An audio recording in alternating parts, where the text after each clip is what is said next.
All right, y'all, welcome back to Doriansdiyaudio. So, there's two things I kind of quickly wanted to show you guys real quick, and I wanted to show you a problem that I had came up against earlier today. So, I am getting ready to swap a bunch of stuff out, and I wanted to take some measurements of things, right? And I was using these test tones. These are test tones that I pulled off a room. I put them on my cell phone. I put them on a thumb drive, and I shoot one that's Bluetooth, one that is CarPlay, and one that is through the drum drive itself. And I just wanted to kind of take the measurements and see where everything lined up at.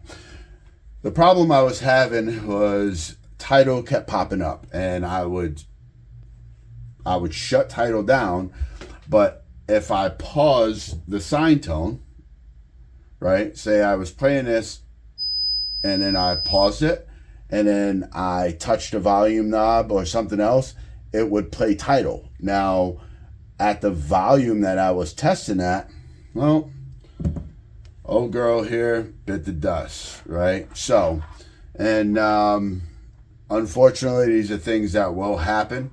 But I just wanted to take this opportunity to, one, tell you about that. And the way that I fixed that was I went into CarPlay settings, and in here somewhere I was able to turn that off. So when I get in my vehicle in the morning, I have to go to the app, open it, and press play, whether it's usually Tidal, but I also do still use YouTube Music because they have like not only the best library, but the best put together music for you. Anyway, without that argument, I wanted to show you guys an opportunity, or take this opportunity to show you guys how to test a tweeter. Now, the first thing I did was I took a different tweeter, not this particular one, this is a Focal, but not this particular one, and I plugged it in, or I jumped it right on to the existing crossover because in my truck I'm running passive, and voila, I got sound. Okay, sound was there, it was good. So I know the tweeter is bad. That's one way of checking it, just to see. Okay, now we're gonna go over another way of testing it, and let's go ahead and move this cell phone out of the way. But as you can see here, we're on ohms, okay, and you want this symbol right there. And the OL is for open lead, all right? And when you touch them together, it zeroes itself out, meaning that there's a dead short. So we're gonna put this up here, and I hope you guys can see that, all right? And we'll start here on the leads themselves going to the tweeters, and we'll check that.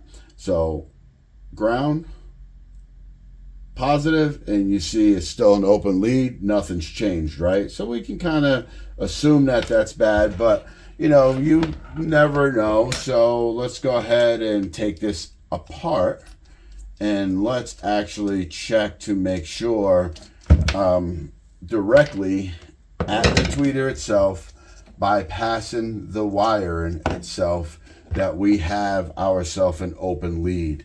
All right. And luckily I bought a second pair, or a second set of the components that I'm running in there in my truck. So I have an extra tweeter laying around. I actually have two.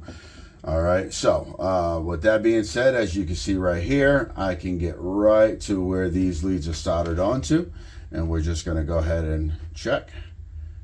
Nothing changed on the ohm meter, right? Now we're going to do the same exact thing, but now on a presumably good tweeter. All right.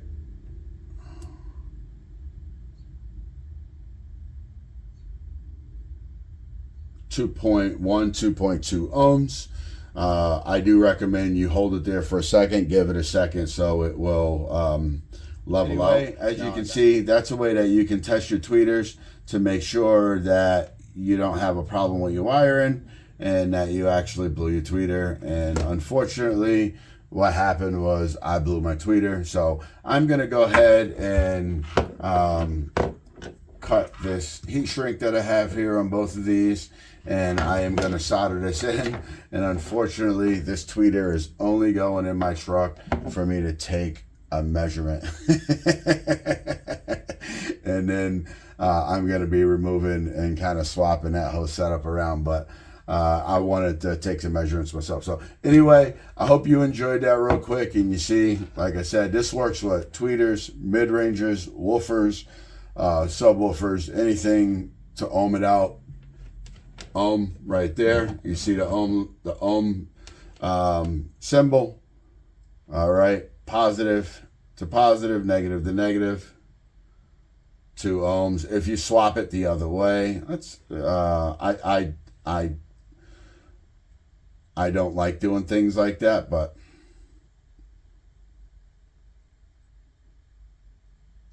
you get the same thing. But I do recommend that you always put the positive on a positive, negative on a negative. But anyway, please like, comment, subscribe, and share. Hope you guys enjoyed that quick little setup right there. Until next time, y'all. Peace.